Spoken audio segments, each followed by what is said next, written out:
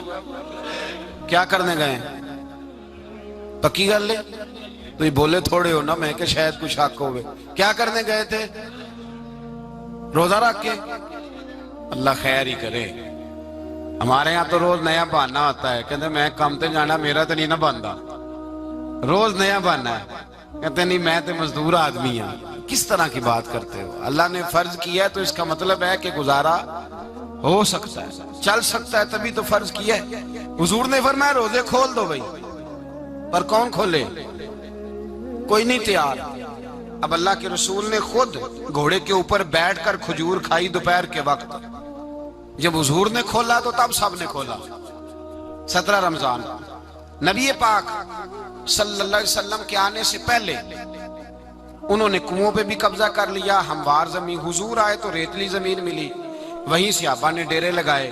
اب پانی کوئی نہیں، کوئی شے نہیں، تپتا ہوا صحرا، اوپر سے سورج گرمی برسا رہا ہے. حفیظ جلندری کہتے ہیں کہ زمین دعا مانگنے لگ گئی. زمین دعا مانگنے لگی. زمین کہنے لگی خدا بندہ مہربانی فرما، تیرے رسول آئے ہیں تو اب ذرا مجھے ٹھنڈا نہیں کر دیتا. حفیظ جلندری کا نظریہ ہے، وہ کہتے ہیں زمین دعا مانگنے لگی. زمین کہنے لگی مولا تیرے حبیب کے قدم جب میری اس خاک پہ آئے، الہی حکم دے سورج کو اب نہ آگ برسائے.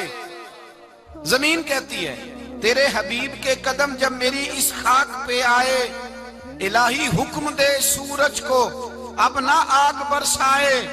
میرے دامن سے گر ان کو ہوائے گرم آئے گی تو مجھ کو رحمت للعالمین سے شرم آئے گی. میرے دامن سے گر ان کو ہوائے گرم آئے گی تو مجھ کو رحمت للعالمین سے. زمین کہنے لگی مجھے شرم آئے گی کہ محبوب آئے ہیں اور میں یا اللہ مہربانی کر. حفیظ جلندری ویسے تو حضور کی دعا، صحابہ کی دعا سب کی بات ہے. وہ کہتے ہیں زمین نے دعا مانگی، جب دعا مانگی تو اللہ نے بارش عطا کر دی. حضور نے فرمایا لو بھی حوض بنا لو، پانی بھر لو. صحابہ کہتے ہیں چھوٹے چھوٹے حوض بنا لیے، پانی ہم نے ان کے اندر جمع کر لیا، جانوروں کو پلایا، خود بھی ہم نے وہ پانی رکھا وضو کے لیے، غسل کے لیے. فرماتے ہیں اب ریتلی زمین تھی تو سمجھ لیں بارش پڑنے سے پکی ہو گئی. ان کی جانب کیچڑ ہو گیا، پانی ختم ہو گیا، کافروں کی طرف ختم ہو گیا.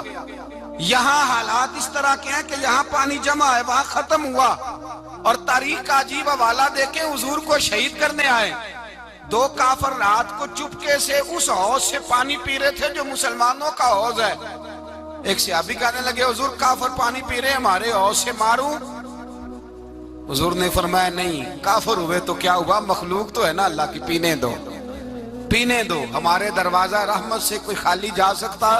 ایسا کی تیری خیر تیرے میں کدے کی خیر، ایسی پلا کہ جس کا نشہ عمر بھر رہے، اور پلا کے گرانا تو سب کو آتا ہے، مزہ تو تب ہے کہ گرتوں کو تھام لے ساکی.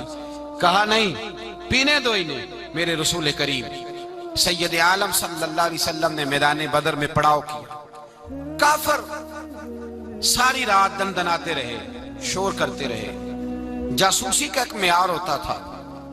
اب تو فوجوں کی وردی ہوتی ہے، پہچانے جاتے ہیں فوجی کس ملک کے ہیں، کس علاقے کے ہیں، کس جگہ سے ان کا تعلق ہے. اس زمانے میں کوئی وردی نہیں ہوتی تھی، ہر قبیلے کا آدمی ہوتا تھا تو لوگ گھس جاتے تھے، جاسوسی آسان ہوتی. آئے رات کا وقت ہے تو کچھ جاسوس بھیجے ابو جہل نے، کہا پتہ کر کے آؤ بندے کتنے، اسلحہ کتنا ہے، جوان کتنے، بوڑھے کتنے، ان کا انداز کیا ہے، سارا معلومات کر کے آؤ. کفر کی جو معلومات ہیں اس پر ذرا غور کریں. اب وہ شخص آیا، جا کے ابو جہل سے کہنے لگا 313 ہیں، 6 زرہیں اور 8 تلواریں، کوئی کھانے پینے کا سامان نہیں، اور کچھ بچے بھی ہیں، کچھ بوڑھے بھی ہیں. عمیر بن ابی وقاص بھی ہیں، ابو عبیدہ بن جراح جیسے بوڑھے بھی ہیں. کچھ لمبا چوڑا انتظام کوئی نہیں. ابو جہل بڑا کھل کھلا کے ہنسا. جاسوس واپس آئے نا تو کھل کھلا کے ہنسا. کہنے لگا اس طرح کرو کہ جنگ کرنے کی ضرورت نہیں، انہیں نا صبح سب کو گھوڑوں کی پشتوں پہ باندھ کے نا تو لے چلتے ہیں مکے، وہاں جا کے دیکھیں گے ان کا کیا کرنا ہے. ان کو باندھ لو گھوڑوں کی اونٹوں کی پشتوں پر تو وہاں جا کے دیکھیں گے. جب یہ بات کی تو جاسوس کہنے لگا ٹھہر جا, پوری بات تو سن لے, میری پوری سن تو لے, تبصرہ تو نہیں شروع کر دی ہے. اس نے کہا چل سنا پوری. اس نے کہا ہے 313 پر سارے سر پہ کفن باندھ کے آئے ہوئے ہیں 313 پر بچے سے لے کر بوڑھے تک. میں جس کو پاس بھی گیا ہوں وہ مصلی پہ بیٹھا ہے اور شہادت کی دعا مانگ رہا ہے. مصلی پہ شہادت ہے, مطلوب مقصود مومن نہ مال غنیمت نہ کشور کشائی ہے تھوڑے, پر آئے مرنے ہیں, جان دینے آئے ہیں, واپس جانے کا ارادہ کوئی نہیں کسی کا بھی. آئے سارے حضور کے نام پر قربان ہونے. ابو جہل ساری رات شراب پیتا رہا.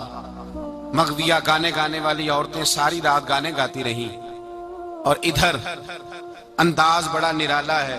حضرت ابو بکر صدیق رضی اللہ تعالیٰ عنہ فرماتے ہیں کہ صحابہ نے مشورہ کیا کہ نبی پاک صلی اللہ تعالیٰ علیہ وسلم کی طرف سب سے پہلے توجہ کریں گے کافر. حضور کے لیے کسی محفوظ جگہ کا بندوبست کیا جائے.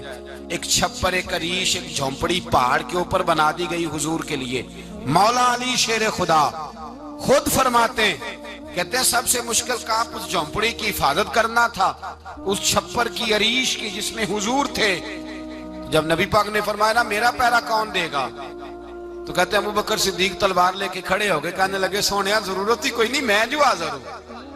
تو حضرت علی فرمایا کرتے تھے بتاؤ جو فرعون کے سامنے کھڑے ہوئے وہ زیادہ دلیر تھے یا ابو جہل کے سامنے جو کھڑے ہوئے دلیر ہیں؟ تو حضرت ابو بکر صدیق فرماتے میں پہرے پہ تھا. کافر شرابیں پی رہے تھے اور نبی پاک ساری رات عبادت کرتے رہے. ساری رات حضور نے رو کے گزار دی. کہا اے اللہ, کیا لفظوں میں حسن ہے, کہ اے اللہ میرے پاس یہ 313 کل تھے, میں لے کے آ گیا. اگر آج یہ ختم ہو گئے تو بتا قیامت تک کون تیری عبادت کرے گا. اے اللہ یہ 313 ہی تھے جو میں لے آیا, مہربانی فرما. ساری رات دعا ہوتی رہی, ساری رات حضور دعا کرتے رہے. پہلے حکم آیا کہ 1000 فرشتہ بھیجا ہے, پھر اے محبوب چل 3000 بھیجے, پھر اللہ نے کہا محبوب میں نے 5000 بھیجے. حضرت علامہ ہزاروی کہا کرتے تھے کہ نہیں, رب کریم نے فرمایا 5000 بھیجے ہیں, تو محبوب نے کہا نہیں نہیں مولا اس طرح نہیں, میرے فرشتے نہ بھیج, تیرا وعدہ تھا میں بھی آؤں گا, تیرا وعدہ تھا میں بھی آؤں گا. اور وہ اپنے انداز میں فرمایا کرتے تھے سانو کل کے وچ میدان بدر تے آپوں بہ رہے ہیں یار کنارے تے تیرا وعدہ تھا میں بھی آؤں گا. تو پھر حکم ہوا قرآن میں انی معکم, محبوب میں بھی تیرے ساتھ ہی ہوں, محبوب میں بھی تیرے, خدا خود میر مجلس بود. سارے بولیے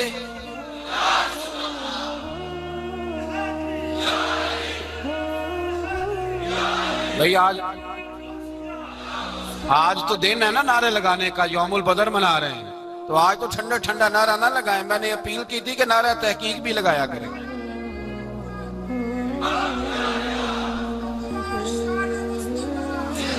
تو بھائی یہ یاد رکھیں, سمجھے اس بات. فرمایا حضرت ابو بکر صدیق فرماتے ہیں پہلے 1000 پھر 3000 پھر 5000 فرشتے آئے, اور جوک در جوک فرشتے آئے. کہتے ہیں سرکار ساری رات روتے رہے, ساری رات. تیرے صرف اسلحے سے ہی اللہ کی مدد نہیں آئے گی, تو نے ایٹم بم بنا لیا اور توفیق عید کی نماز کی بھی نہیں, اس سے تھوڑی مدد آئے گی.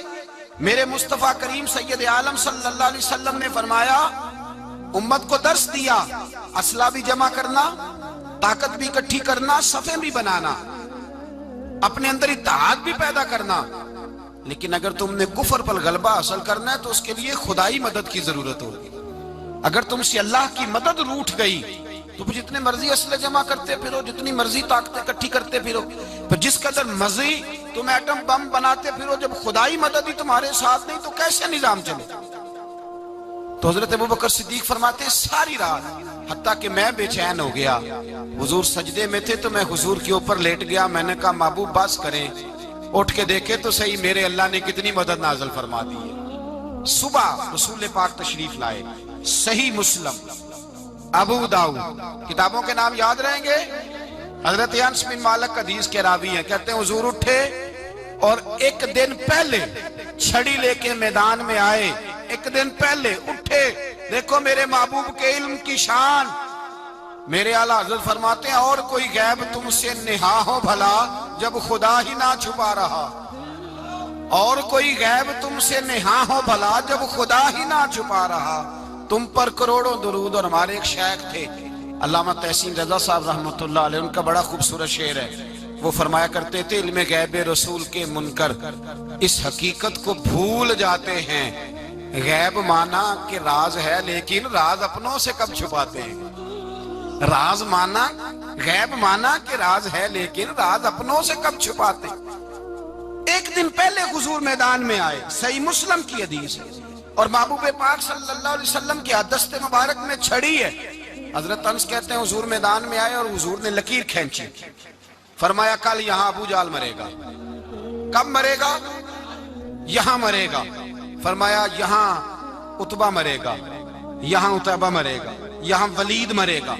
حضرت انس فرماتے ہیں میری لکیروں پہ نظر تھی, لوگ جنگ لڑتے رہے, میں لکیریں دیکھتا رہا. اللہ کی عزت کی قسم جہاں حضور نے چھڑی رکھی تھی, جو مرا وہیں آ کے مرا ہے. جو مرا ہے وہیں آ کے. جو دن کو کہہ دیا دن ہے تو دن نکل آیا. جو شب کو کہہ دیا شب ہے تو رات ہو کے رہی. خدا نے ان کی زبان کو وہ اختیار دیا, جو نکلی منہ سے ان کے وہ بات ہو کے رہی.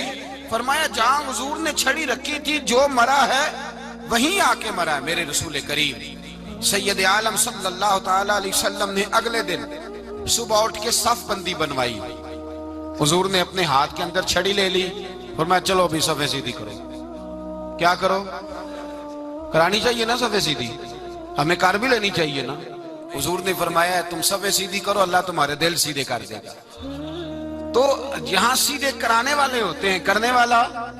اور میرے نبی پاک صلی اللہ علیہ وسلم نے فرمایا جب تم نماز کے لیے صفیں سیدھی کرتے ہو تو رب تو تمہیں دیکھ کے مسکراتا ہے جو اس کی شان کے لائق ہے. حضور صفیں سیدھی کرا رہے تھے. حضرت سواد انصاری ایک صحابی تھے تو پیٹ ان کا بڑا تھا. حضور نے چھڑی رکھی. فرمایا پیچھے ہٹ تھوڑا سا, بڑا پیٹ تھا. چھڑی لگائی نا تو کہنے لگے حضور کیوں ماری ہے چھڑی آپ نے مجھے. نبی پاک صلی اللہ علیہ وسلم نے فرمایا چل ناراض نہ ہو, بدلہ لے لے. کہنے لگے لائیں دے بدلہ.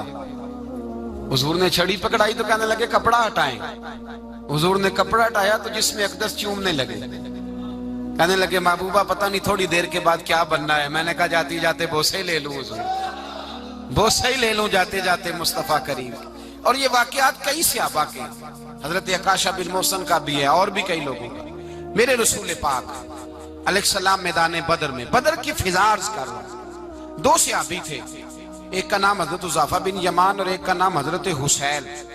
یہ دو صحابی ہیں رسول پاک صلی اللہ علیہ وسلم. یہ کہیں سے آ رہے تھے واپس, ابو جال کی ملاقات ہو گئی. جنگ میں جا رہے ہو, اپنے نبی کے لیے آئے ہو, مدد کرو گے؟ انہوں نے کہا نہیں ہم تو ویسے ہی آ رہے تھے. ابو جال نے کہا اگر ویسے ہی آ رہے تھے تو ٹھیک ہے جاؤ, وعدہ کرتے ہو لڑو گے تو نہیں؟ کہا نہیں لڑیں گے. یہ دونوں وعدہ کر کے آ گئے حضور کے پاس. کہا یا رسول اللہ ہم نے اس سے وعدہ کر لیا ہے لیکن ہمارا ارادہ تو لڑائی کرنے کا ہے, ہمیں تو یہاں کے پتہ چلا ضرورت پڑی ہے. تو نبی پاک صلی اللہ علیہ وسلم نے فرمایا تم نے وعدہ کر لیا اب تم نہیں لڑو گے. کہا یا رسول اللہ کافر سے وعدہ کیا ہے. میرے نبی پاک نے فرمایا کیا تو مومن نے ہے نا. کس نے کیا ہے؟ اللہ اکبر. کوئی وعدوں کی پاسداری نہیں کرتا. میدان بدر میں جہاں ایک ایک فرد کی ضرورت ہے, ایک ایک فرد کی, وہاں رسول پاک نے فرمایا مومن نے وعدہ کیا ہے لہٰذا ہم دو مجاہد کاٹتے. فرمایا تم بیٹھ جاؤ تم نہیں لڑو گے. اب دونوں لشکر آمنے سامنے ہوئے, آمنے سامنے. سب سے پہلے آنے والوں میں سے ادھر سے ولید آیا, عتبہ آیا, اس کا بھائی شیبہ آیا. یہ تین آئے. کہنے لگے حضور ہمارے مقابلے میں بھیجے. نبی پاک نے انصار میں سے بھیجا. کہنے لگے یہ نہیں ہمیں چاہیے, ہمارے مقابلے میں قریشی اور ہاشمی بھیجو. برادری کا بڑا شوق تھا نا قریشی. حضور نے فرمایا چلو تمہارا جلدی مرنے کا ارادہ ہے تو بھیج دیتے, ٹھیک ہے تمہارے پائے کے بھیج دیتے ہیں. حضور نے فرمایا چلو امیر حمزہ اٹھو. حضرت امیر حمزہ اسد اللہ و رسولہ اٹھ کے کھڑے ہو گئے. فرمایا چلو علی آپ بھی اٹھو. شیر خدا تو یوں اٹھے کہ جیسے پہلے سے ہی کھڑے تھے. حضور نے فرمایا چلو. ابو عبیدہ بھی اٹھے, تینوں صحابی اٹھے. حضرت عبادہ ذرا بوڑھے تھے، ان کے لیے تھوڑا مشکل ہوا دشمن کو سنبھالنا، باقی تو دونوں نے کاٹ کے رکھ دیے دشمن. اور حضرت علی رضی اللہ تعالیٰ عنہ نے دیکھا نا جناب عبادہ ذرا زخمی ہو گئے، دشمن ان کا بھاری ہو رہا تو دوڑے گئے، مارا حضرت عبادہ کا دشمن بھی مارا، اور جناب ابو عبادہ کو کندھوں پہ اٹھا کے در رسول پہ لے گئے. کہنے لگے سونیا یا رسول اللہ آپ کے دشمن میں مار آیا ہوں، غلام بچا کے لے آیا ہوں، یہ میں لے آیا ہوں آپ. یہ شان ہے حضرت علی شیر خدا کرم اللہ. اب جنگ کا نکارہ بجا، کہاں 1000. ایک مرخ کہنے لگا نہیں پورا 1000 نہیں تھا، 950 تھا. میں کہا چل تو 900 کر لے یار، اس میں کون سی حرج والی بات ہے. پھر بھی 900 اور 300 کا کیا مقابلہ. اور پھر اسلحے سے لیس 1000 کا لشکر. میرے رسول کائنات سرور عالم صلی اللہ علیہ وسلم جب جنگ چھڑی، امیہ بن خلف بڑا مارتا تھا حضرت بلال کو، جناب بلال کے قابو ہی آ گیا، حضرت بلال کے قابو آ گئے. کہنے لگا معافی مل جائے گی، معافی مل جائے گی، معافی مل جائے گی. دوڑنے لگا. حضرت عبد الرحمن بن عوف کہنے لگے بلال جب کوئی معافی مانگے تو دے دینی چاہیے. فرمایا سب کو دینی ہے، اس ظالم کو نہیں دینی. پکڑ کے مارا جناب سیدنا بلال حبشی رضی اللہ تعالی، پکڑ کے مارا. فرمایا مجھے بڑی سزائیں دیتا تھا. اس امت کا فرعون ابو جہل نے ساری زندگی ستایا ہے. 2 چھوٹے چھوٹے بچے معوذ اور معاذ، اور ان کی عمریں 17 سال سے کم بتائی جاتی ہیں، اور حسین لفظ ہیں. حضرت عبد الرحمن بن عوف کہتے ہیں دونوں میرے پاس آئے، اور ایک روایت میں یوں بھی انداز ہے، کہتے ہیں ایک بھائی کا قد چھوٹا تھا، تلوار اونچی تھی اس سے، اور آئے، اور یہ لفظ ہیں تاریخ میں محفوظ. آئے آ کے کہنے لگے عبد الرحمن سے چچا ابو جہل کدھر ہے؟ تو میں نے کہا تم نے کیا کرنا ہے؟ ان کا جواب پتہ کیا ہے؟ یہ نہیں کہا کہ دین کا دشمن ہے، یہ نہیں کہا بڑا ظالم ہے اس لیے مارنا ہے. کہا تم کیا کرو گے؟ تو جواب وہ شاہ نامہ اسلام نے اپنے لفظوں میں بیان کیا. کہنے لگے مریں گے. زیادہ یہی ہے نا کہ ہم کمزور ہے. پوچھنے کا سٹائل یہ تھا کہ تم بچے ہو، تم نے کیا کرنا ہے؟ تو پتہ ان کا جواب کیا ہے؟ حفیظ جلندری کہتے ہیں وہ کہنے لگے مریں گے یا ماریں گے ناری کو. سنا ہے گالیاں دیتا ہے وہ محبوب باری کو صلی اللہ علیہ وسلم. کہنے لگے ہمارے نبی کو معاذ اللہ برا کہتا ہے، چھوڑیں گے نہیں، جانا ضرور ہے. اگر اسے مار نہ سکے تو مار کے تو آ جائیں گے نا، جانا ضرور ہے. تو کہتے ہیں ہم نے اشارہ کیا، میں نے کہا وہ گھوڑے پہ جا رہا ہے وہ دیکھو. کہتے ہیں بس چھلانگے لگاتے دوڑے، بھاگے گئے. ایک نے اچھل کے تلوار ماری، دوسرے نے بھی گرایا، تیسرے نے بھی زخمی کیا. ابو جہل نے تلوار ماری تو ایک بھائی کا بازو کٹ گیا. بازو کٹ گیا تو ہلکا سا گوشت لٹک رہا تھا، اس نے پیر رکھ کے گوشت بھی جدا کر دیا اور کاٹا ابو جہل. جب نیچے گرا اب عبداللہ ابن مسعود آئے، دیکھا کچھ جان باقی ہے، رسی جل گئی، بال نہیں گئے. حضرت عبداللہ ابن مسعود جب گلا کاٹنے لگے تو کہنے لگا ذرا نا گردن نیچے سے رکھ کے کاٹنا، گردن ذرا نیچے رکھ کے کاٹنا. فرمایا کیوں؟ کہنے لگا ذرا سردار ہوں، گردنوں میں پڑی گردن میری اونچی نظر آنی چاہیے. رسی جل گئی پر بال. کہنے لگا ایسا نہ ہو غلاموں میں پڑی ہو تو چودھری کی گردن لہدہ ہی نہ نظر آئے، ذرا نیچے سے رکھ کے کاٹنا. حضرت عبداللہ ابن مسعود رضی اللہ تعالیٰ انہوں نے گردن کو کاٹ ڈالا. میرے بھائی اب جنگ ختم ہونے لگی آہستہ آہستہ. دونوں بچے اپنی تلواریں لے کے در رسول پہ آئے. ایک کہنے لگا میں نے مارا ہے، دوسرا کہنے لگا حضور میں نے مارا ہے. حضور نے فرمایا تلواریں دکھاؤ، خون کس کو لگا ہے؟ جب خون دیکھا تو دونوں کو ایک جتنا لگا تھا. میرے حبیب مسکرائے، فرمایا تم دونوں نے مارا ہے، تم دونوں نے مارا ہے.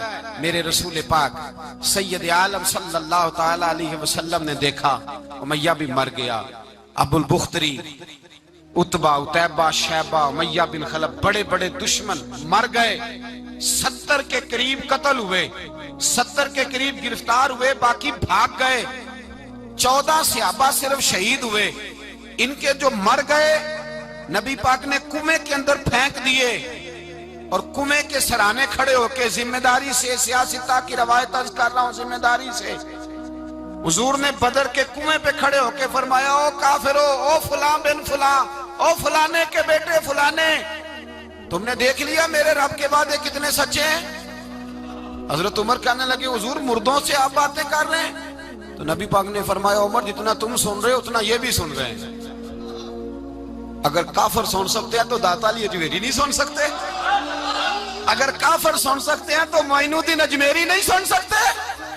کہاں بیٹھ کے تو عقیدہ پڑھتا رہا ہے؟ اگر مشرکوں بے ایمانوں کا آواز آتی ہے تو کیا حضرت ابو ہریرہ اپنی قبر میں نہیں سنتے؟ غوث اعظم جیلانی نہیں سنتے؟ میرے اعلیٰ حضرت کا عقیدہ ہے، وہ فرماتے ہیں واللہ وہ سن لیں گے اور فریاد کو پہنچیں گے ہم۔ اتنا تو ہو کوئی فریاد کرے دل سے، اتنا تو ہو کوئی فریاد کرے دل سے۔ اور اگر کافر اور بے ایمان کنویں میں گرا سن سکتا ہے تو کیا آمنہ کا لال اپنے مزار میں نہیں سن سکتے؟ کہاں سے لوگ عقیدہ لے آتے ہیں؟ میرے نبی پاک نے فرمایا سنتے ہیں۔ سلام دیتے ہو جب قبرستان جاتے ہو؟ کیا کہتے ہو؟ سلام کس کو کہا جاتا ہے؟ اس کو کہا جاتا ہے جو وعلیکم السلام کہے، اس کو کہا جاتا ہے جو وعلیکم السلام کہے۔ او بھائی سنو، میرے رسول پاک سید عالم صلی اللہ تعالی علیہ وآلہ وسلم نے کہا دیکھا تم نے میرے رب کا وعدہ کتنا سچا ہے؟ یہ کہہ کے میرے رسول پاک آئے، ایک آدمی کو پہلے بھیجا، فرمایا جاؤ جا کے خوشخبری دے دو، اللہ نے فتح دے دی ہے، خوشخبری دو۔ پھر حضور آئے، ان گرفتار ہونے والوں میں حضور کے اپنے داماد ابو العاص بھی ہیں، حضور کے چچا جناب عباس بھی ہیں، وہ بھی ہیں، اور بھی کئی لوگ ہیں گرفتار ہونے والے آئے۔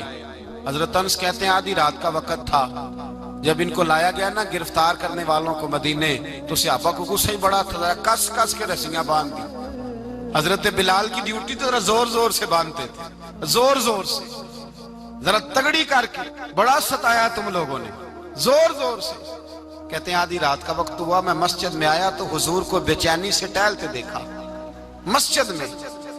تو میں نے کہا حضور کیا ہوا؟ یہ سونے کا وقت تھا، آپ کے آرام کا، تھکے ہارے آئے تھے۔ تو حضور نے فرمایا تم نے رسیاں زور سے باندھ دی ہیں، وہ ہائے ہائے کرتے ہیں، مجھے نیند نہیں آتی۔ نیند حضور وہ دشمن ہے، وہ آپ کا دشمن ہے۔ فرمایا وہ میرے دشمن ہے پر میں تو رحمت للعالمین ہوں، ذرا ڈھیلی کر دو، سو جائیں تو میں بھی سو جاؤں۔ سویرے حضور نے صحابہ کو بلایا، فرمایا ان کا کرنا کیا ہے؟ حضرت عمر کا مشورہ سنو۔ حضرت عمر کہنے لگے حضور جو میرے رشتہ دار ہیں میرے حوالے کرے، پہلے میں ان کی گردنیں کاٹوں، جو ابو بکر کے ہیں اس کو ان کی گردنیں کاٹے، جو عثمان کے ہیں علی کے ہیں ان کو دو، سب کو کاٹیں، اپنے اپنے رشتہ داروں کو۔ میرا جو ہے میں اپنے ہاتھوں سے اسے ذبح کروں گا، میرے نبی کی دشمنی کرتا ہے۔ حضور نے فرمایا عمر تیرا فیصلہ ذرا تگڑا ہے، تھوڑا نرم چاہیے۔ حضرت ابو بکر صدیق کو بلایا، فرمایا تیرا کیا ارادہ ہے؟ ابو بکر کہنے لگے حضور کچھ فدیہ لے لیں، ان پہ رحم کریں، مجھے لگتا ہے بہت سارے کلمے پڑ جائیں گے، کچھ مہربانی کریں، ان پہ شفقت کریں۔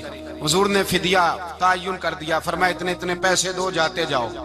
کچھ نے کہا ہم غریب ہیں، فرمایا تم مسلمانوں کے 10 بچوں کو حساب کتاب سکھا دو، تمہیں چھٹی۔ کچھ نے کہا جی ہمیں یہ بھی نہیں آتا، فرمایا تم ویسے ہی آزاد ہو جاؤ۔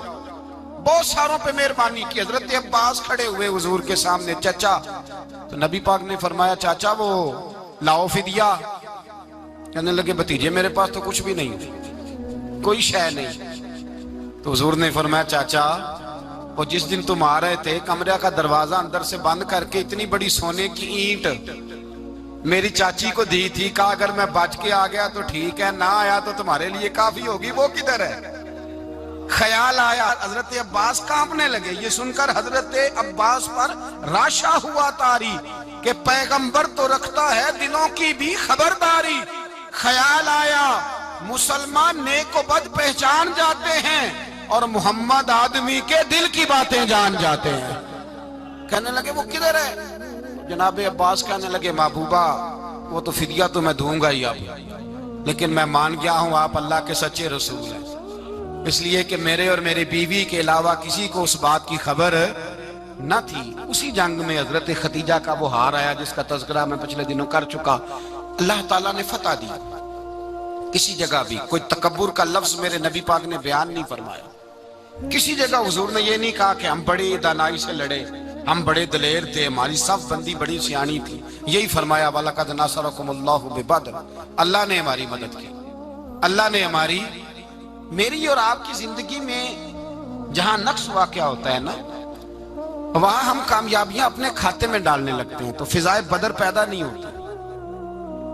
یاد رکھیں اگر رات کو گانے سنیں گے، شراب کباب کے دور چلیں گے، تو پھر بدر کی فضا پیدا نہیں ہوگی، پھر تو کفر کی فضا پیدا ہوگی۔ اور اگر رات کو مسلح آباد رہیں گے، میں نے کچھ دن پہلے کہا تھا جمعے میں، صلاح الدین ایوبی جب جنگ لڑ رہے تھے تو ایک بحری بیڑا آ رہا تھا دشمنوں کا، اسلحہ لے کے، مسلمانوں کے پاس اسلحہ پہلے کم تھا، تو ایک بحری جہاز اور اسلحہ لے کے آ رہا تھا عیسائیوں کا۔ تو صلاح الدین ایوبی ساری رات مسجد اقصی میں روتے رہے۔ سویرے ایک بزرگ ملے تو کہنے لگے، پہلے رات کو بھی ان سے دعا کے لیے کہا، پھر سویرے صلاح الدین کہنے لگے حضور دعا کرنا، مسلمان پہلے ہی کمزور ہیں اور عیسائیوں کا ایک بحری بیڑا اسلحہ لے کے اور آ رہا ہے۔ تو بزرگ کہنے لگے وہ تو بیڑا غرق ہو گیا ہے، وہ غرق ہو گیا۔ کہا کہاں غرق ہوا؟ کہنے لگے تو ساری رات روتا رہا تو تیرے آنسوؤں میں ہی غرق ہو گیا، تیرے آنسوؤں میں غرق ہو گیا، وہ اب نہیں آئے۔ کچھ دیر کے بعد خبر مل گئی واقعی ڈوب گیا ہے پانی میں۔ بھائی جب تو اللہ کو منا لیتا ہے، جب رب کی مدد تیرے آتا ہے، یاد رکھنا زندگی میں کہیں بھی آپ لڑ رہے ہیں، کسی محاذ پر بھی، اگر حق آپ کے ساتھ ہے تو پھر اللہ کی مدد آپ کے ساتھ، اور اگر حق آپ کے ساتھ نہیں تو پھر جتنے مرضی ہیلے بہانے کر لیں، وکیل مہنگا کر لیں، جج خرید لیں، پھر آپ دنیا کی ساری سیاست لڑا رہے ہیں، جب حق آپ کے ساتھ نہیں تو پھر رب کی مدد آپ کے ساتھ۔ آج شام کے اندر روز قتل ہوتا ہے، برما کے مسلمانوں پر زمین تنگ ہے، کشمیر میں اتنا خون بہہ چکا ہے کہ اب شاید کشمیر کی وادی خون پیتی بھی نہیں، اتنا خون بہہ گیا ہے۔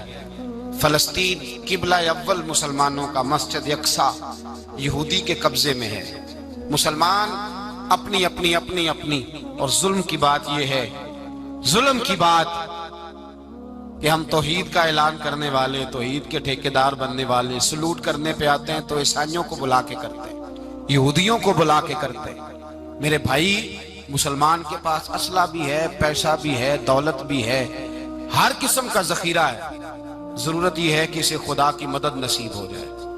اللہ کی مدد جب تھی تو اسلحے کی ضرورت نہ تھی، جب تک خدا کی فضائے بدر پیدا کرے، فضائے بدر پیدا کرے۔ اگر حق آپ کے ساتھ ہے، اندر خلوص ہے، اور آپ لڑ اللہ کے دین کے لیے رہے ہیں، ذاتی اگر نام و نمود ہے، خواہشات ہیں، ذاتی آپ کے مفادات ہیں، تو پھر بڑی جلدی یہ سفر ناکامیوں کا سفر ہو جاتا ہے۔ فضائے بدر پیدا کریں، رضائے الہی کے لیے میدان میں نکلنے کا جذبہ اپنے دل میں پیدا کریں۔ بدر کے 14 صحابہ جو شہید ہوئے، وہ 14 صحابہ کو ہم سلام عقیدت پیش کرتے ہیں۔ ان 14 کے لوگوں کو شاید نام بھی نہ آتے ہوں، لیکن اسلامی تاریخ میں انہوں نے ایسا حسن بھرا ہے، ایسا حسن بھرا ہے کہ کافر آج بھی بدر کے نام سے کامتا ہے۔ نام نہ بنائیں دین کے معاملے میں، کام کریں، جو کام کرتا ہے اللہ اس کا نام بنا دیتا ہے۔ کام کریں، اور کبھی بھی دین کی نصرت کے لیے جب نکلیں اپنے آپ کو آگے نہ کریں، دین کو آگے رکھیں۔ بدر والوں نے دین آگے رکھا تھا۔